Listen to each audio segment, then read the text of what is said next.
10 steps to improve the safety of your school for parents. And so number one is to educate yourself, review our school safety resource page. Number two, we have a school safety dashboard. So in 5 states, you're actually able to go online, type in the school. We are the first organization that created a school safety dashboard. So in Florida, Kentucky, Pennsylvania, New Hampshire, and Virginia, you can go online, you can type in any school that's in your state, any public school, and see exactly what's happening on campus. So it'll tell you how many incidents of bullying there were, how many fighting incidents, how many assaults, sexual assaults, weapon possession happened in your state. So it's about, number one, educating yourself and getting involved and getting information so that you can you have the information so you can have an active stake in what's happening at your school. So if you hover over violent incidents, you see that there were 5 violent incidents reported. There was no property incidents reported, and then there was 1 drug and public order incidents reported. And then there's discipline data right here. So they reported in 2020 1 in-school suspension and no out-of-school suspensions. But you can compare every school in the whole state against each other. You can compare school districts. So can you see my screen? Yep, I can see it. So here you can look up bullying, fighting, harassment, sexual assault, battery, and weapons possession. We've done this for 5 states. So if you go back to the 10 steps, it's looking up your school, meet with your school to review their personalized action plans. So after the shooting, I traveled the country, and what I found was that many school districts didn't know what to do. And they always ask me, Max, where are these best practices? And what should we do first? What should we do second? So I came up with this idea to create a school safety clearinghouse. And then President Trump agreed with my idea. And so he did it. He created schoolsafety.gov. This is the Federal School Safety Clearinghouse. So this is a one-stop shop for all school safety best practices, resources, and dollars. This was my idea.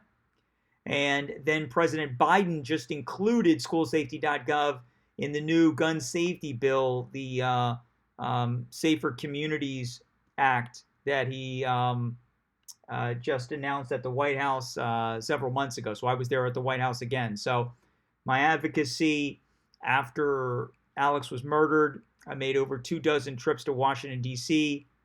to advocate for school safety, and this was one of the byproducts, and I'm very happy about that. Number 4, show your school the almost $2 billion in grants available on schoolsafety.gov.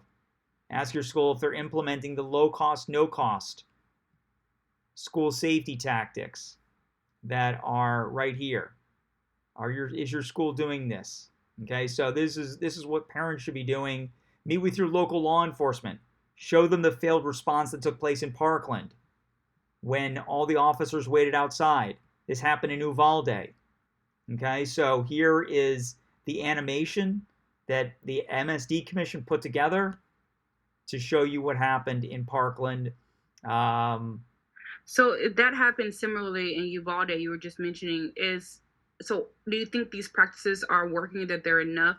Maybe they're not being spread enough because it happened again. Yeah, exactly. No, it's extremely frustrating and heartbreaking, for all the families that in Uvalde, and it's extremely infuriating for me and for all the 17 families in Parkland. We hoped that this would never happen again. But there are 18,000 law enforcement agencies, and most of them are very small. They have 50 officers or less. So, and we're also combating complacency. And there's a lack of training in law enforcement, a lack of equipment. The Houston Independent School District Chief of Police and Superintendent just at their school board meeting just admitted and was honest that if there's an active shooter, they're not prepared. This is in Houston at their school district. So there needs to be a reckoning, and I'm hoping that after Uvalde, law enforcement will look in the mirror and realize that they're not doing enough and they need to be better trained. So, but that's the reason, that's my mission. That's why I travel around the country. I speak about school safety. I speak about the lessons that we learned in Parkland. I talk about what happened, but it's complacency. They never thought it was going to happen in Uvalde, but it did.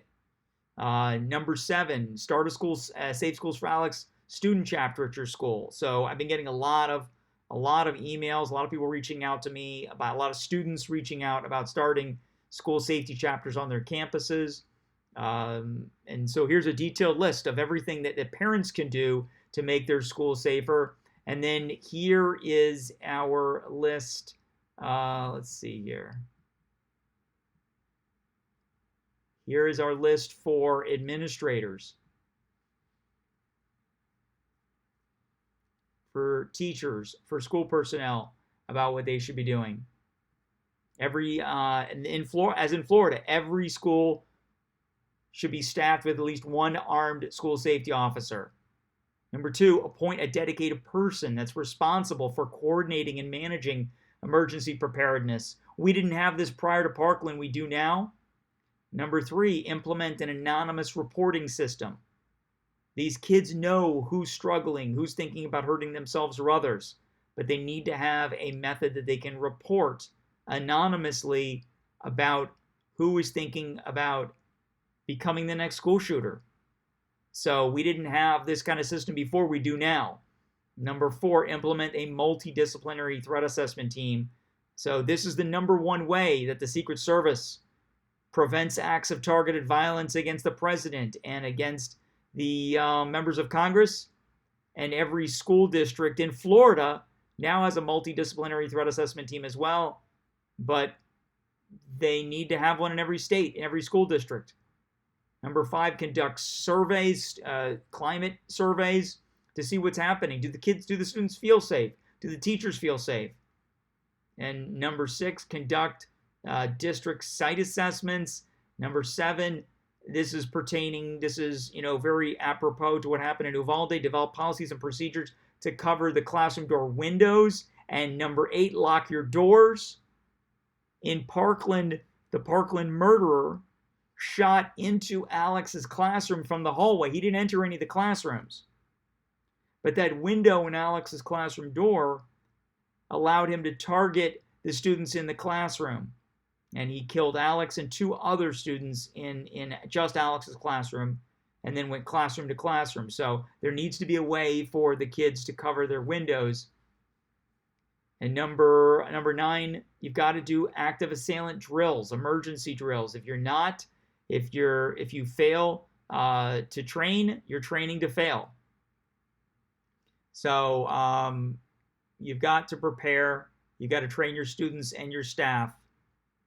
The more you train, the more confidence you'll have. The more students will feel safer. And then number 10, it's to implement a communication technology, like a duress system, like a panic button, so that when there is an emergency, you're able to call law enforcement. Uvalde's, they tried to hit the panic app, but it failed. So you need to have a reliable system so that when there is an emergency, you can hit a button. Hopefully you're wearing it on a lanyard. You're not using on your phone. You're not going to be able to get your phone in time, but you have it on your neck at all times. Every staff member, you hit the button, and it notifies everybody on campus, and it notifies law enforcement that there's an emergency happening. So these 10 steps will save lives for teachers and for parents. I definitely see that. And when you say I saw number 1, school safety officer, it's kind of similar to school resource officers, correct? Correct. So when it comes to those school resource officers, I know some schools don't have them. What do you think? Do you think those are a necessity to have in every single school, or what needs to be done in that regard? Absolutely. The most important thing is, what we learned in Parkland is that if an individual is walking down the hallway intent on killing your son or daughter, you've got to first, number 1, stop the killing, and then you have to stop the dying. And if you're waiting for law enforcement to show up, that's going to be 4 or 5 minutes out. Unfortunately, everybody's going to be dead. So yes, it's very, very important that there needs to be an armed school safety officer on campus at all times. If they cannot afford an SRO or there's not an SRO available, in Florida we have guardians, where they're trained school staff members that are trained by the sheriff's department, and they're armed. And then when it comes to the polls that were just recently done, they're saying after the Uvalde shooting that 2 in 3 American parents are concerned about sending their children back to school because of school shootings. What are your thoughts about that? Are you surprised that parents that, haven't even had anything happen near their school, in their state, that they're afraid about sending their children back to school? No, I completely understand. They should be afraid, and hopefully, one positive that comes out of Uvalde is that parents are take a more active role.